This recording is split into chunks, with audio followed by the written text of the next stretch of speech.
ত্রিপুরা মধ্যশিক্ষা পর্ষদের সভাপতির কাছে ডেপুটেশন প্রদান করল ভারতীয় মজদুর সংঘ।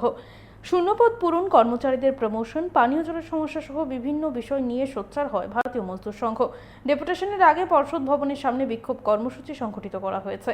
তার পাশাপাশি সাংগঠনিক বৈঠকও অনুষ্ঠিত হয়েছে। জুলাইয়ে অনুষ্ঠিত হবে ত্রিপুরা মধ্যশিক্ষা পর্ষদ কর্মচারী সংঘের সম্মেলন। আমরা শুনবো ঠিক কি জানাচ্ছেন তারা।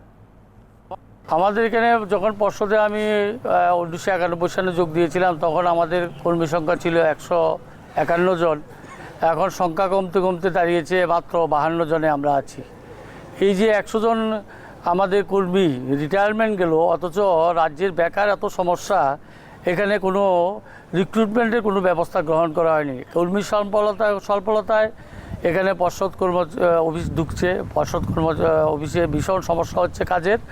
তাই পর্ষদ কর্তৃপক্ষের দৃষ্টি আকর্ষণ করব যাতে অতি সত্বর এই খালি পোস্টগুলি পূর্ণ করা হয়।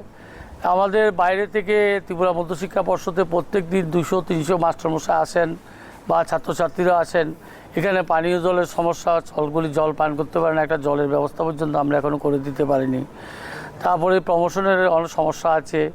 তারপরে আমাদের অনেকগুলি ছেলে মেয়ে আছে, মানে কর্মচারী আছেন যারা পাস করে বসে আছেন, তাদেরকেও প্রমোশন দেওয়া হচ্ছে না। বিভিন্ন সমস্যা নিয়ে আজকে আমরা পর্ষদ সভাপতির দৃষ্টি আকর্ষণ করব। ওই তো আমাদের আজকে সম্মেলন হলো, আমাদের নতুন কমিটি গঠন করব, আজকের প্রস্তুতি কমিটি হবে। দ্বিতীয়, আমাদের রাজ্যের বেকার সমস্যা এবং কর্মচারী সমস্যা, পর্ষদের কর্মী স্বল্পতা দূর করার জন্য অতি সত্বর যাতে পর্ষদের নিয়োগ নীতি চালু করা হয় এবং শূন্যপদগুলি পূরণ করা হয়, সেই বিষয়ে উদ্যোগ গ্রহণ করার জন্য পর্ষদ সভাপতির দৃষ্টি আকর্ষণ করার জন্য আমরা আজকে এখানে মিলিত হয়েছি।